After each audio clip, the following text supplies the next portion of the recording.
मैंने यह बात कभी नहीं बताई क्योंकि आज भी मुझे यकीन नहीं होता कि मैं जिंदा बच निकला।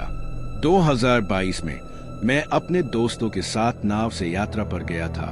हम बरमुडा ट्रायंगल के अंदर एक छोटे से द्वीप को देखना चाहते थे।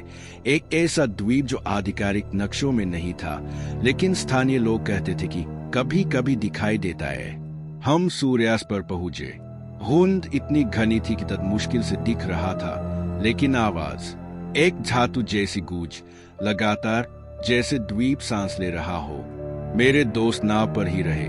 रेत पर कदम रखने वाला अकेला मूर्ख मैं था। नीचे उतरते ही मुझे एहसास हुआ कि जमीन गर्म थी। उष्णकटिबंधीय समुद्र तट जैसी नहीं, बल्कि चूल्हे जैसी गर्म। तभी मैंने उन्हें देखा, इंसानी पैरों के निशान, दर्जनों, जंगल की ओर जाते हुए, लेकिन कोई भी वापस नहीं आता।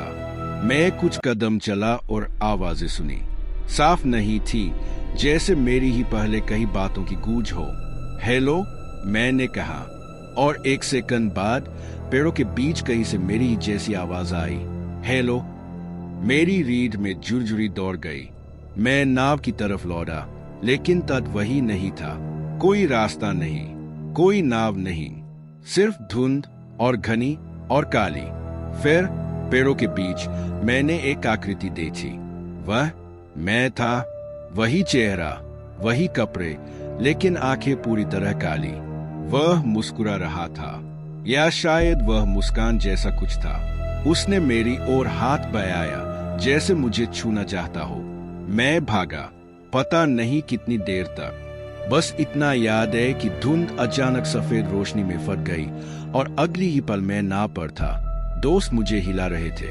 उनका कहना था कि मैं लगभग 1 घंटे गायब था, लेकिन मुझे सिर्फ 1 मिनट जैसा लगा। सबसे बुरा यह है कि तब से कभी कभी मुझे अपनी ही आवाज सुनाई देती है, मेरा नाम पुकारती हुई, इवन जब मैं अकेला होता हूँ। और हर बार वह और करीब लगती है।